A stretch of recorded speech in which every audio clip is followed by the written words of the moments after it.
butter. I'm about to do this VIP charter. Punta Cana tour. New Orleans, baby. We got you. We got you.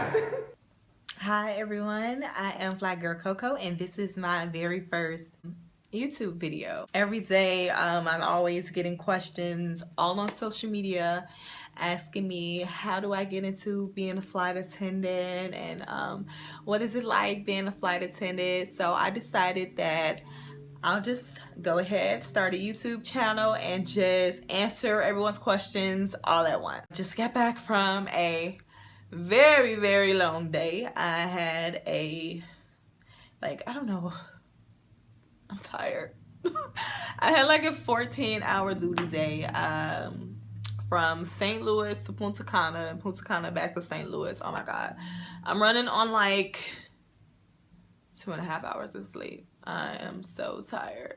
I don't look tired though, so but anywho, let's go ahead and get into the video. I decided that my first video would be about pretty much how to become a flight attendant. A lot of people think that it is some elite group that's hard to get into, but it's really not that hard to get into. Seriously, the first steps into becoming a flight attendant is applying. All you have to do is apply. There's a website that I went to when I first started looking to become a flight attendant. I will put the link in the description box if I can figure it out. Because like I said, this is my first video. So if I can figure it out, I'll go ahead and put the link in the description box. And that website lists every airline that is hiring for flight attendants. Every airline in the United States, in the Middle East, in the UK, from A to Z. It lists the airlines from A to Z that are hiring from for flight attendant positions. And really what you need to do is you just need to fill out the application to all of them. Because that's what I did. I filled out applications to American, Delta, Emirates, Lufthansa. I mean, if they were hiring, I filled out the application. I've actually been through the interview process or the hiring process with a lot of the airlines, so I am pretty knowledgeable on how the process is. So I will go ahead and let you know. All you need to do is apply. That is your first step. First you want to make sure you have your passport, and then your next step would be to apply. Once you apply, depending on the airline, you'll receive an assessment, and that assessment is just to fill you out, see where your mind is, and see if you have the mindset to be a flight attendant. Once you pass that assessment, the next step in the process is a video interview. Once again, this is depending on the airline because all airlines are different. So everything I'm going to tell you is depending upon the airline. I'm just giving a general feel for how everything goes. So as I stated, the next step is a video interview, and it is not like a FaceTime interview, so to speak. It's more of you and your phone and a computer or your laptop, whatever you're using to do the video. It's you and that device. It's not another person on the other side. So the way it works is there's a series of questions that they ask you, anywhere between 5 to 10 questions, and you have about 30 seconds to think of your answer and about a minute and 30 seconds to reply. It's a pretty tough step for everyone. A lot of people don't make it past that step. With a lot of the airlines, I did not make it past that step because it is pretty tough talking to, you have this phone or whatever asking you questions and you're trying to something like that human interaction, you know, when you're doing an interview, you know, like they can vibe you, you can vibe them, and you can kind of wink at them, you know, like, yeah, give me this job, you know. But no, it's not like, I don't know, it's tough.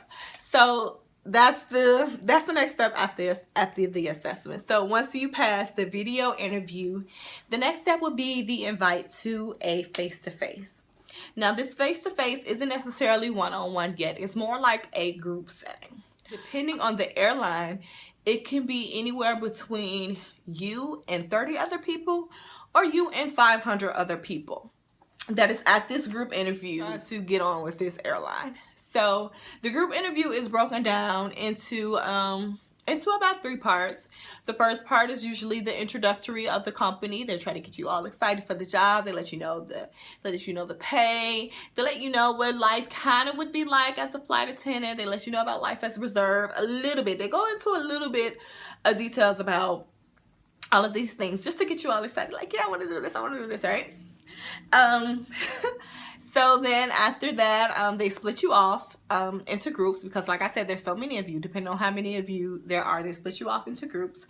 And then you have about 60 seconds to introduce yourself to the audience and try to sell yourself to the company so that they want to hire you.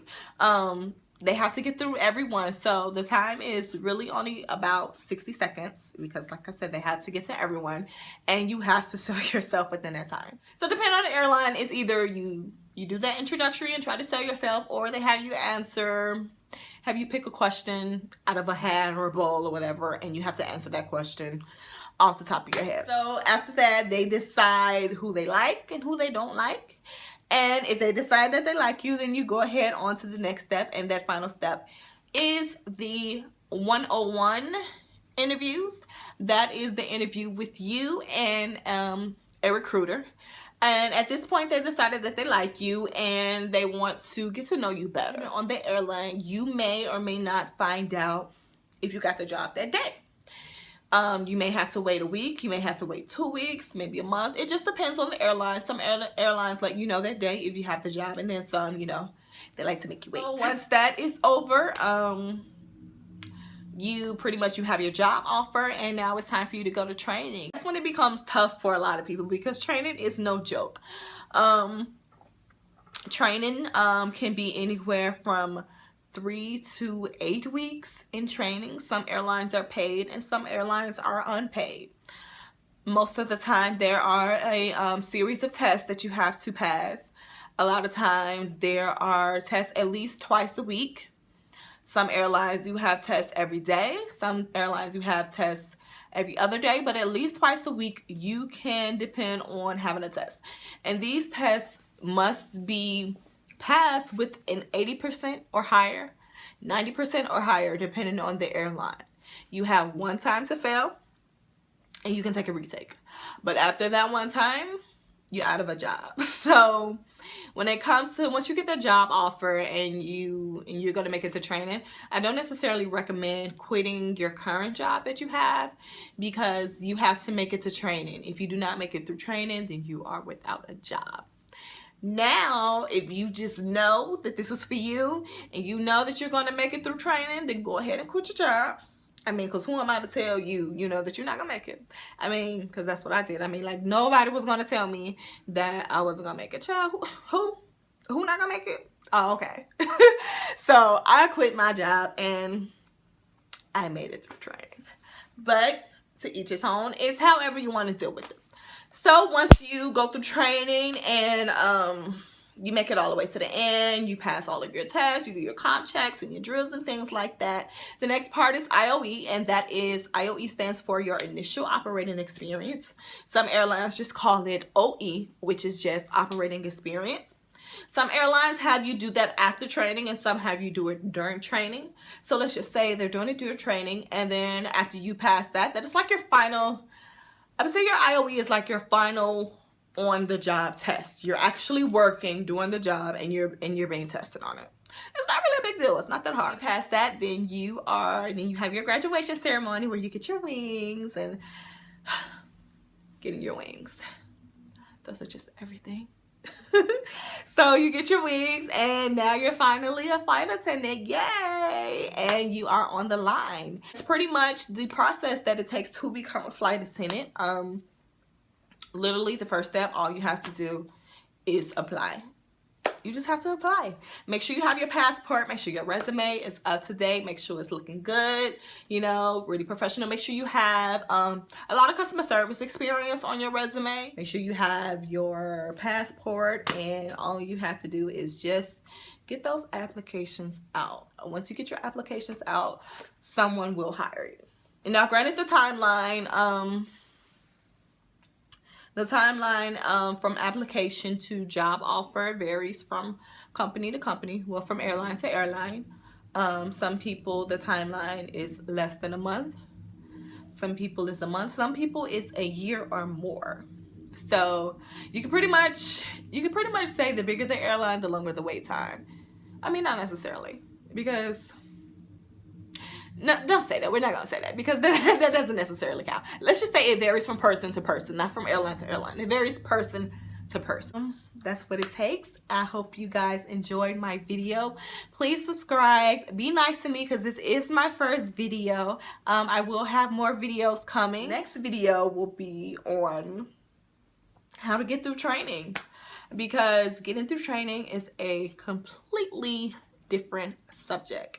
As I stated, you have to pass a series of tests, but at the same time, you don't want to stress yourself. So I'll talk about my tips on how I got through training. I've actually been through 2 flight attendant trainings. This is my second airline, so I've been through 2. So I can give you some tips on how to get through it. So that'll be my next video. I hope you guys tune in, and thank you for watching.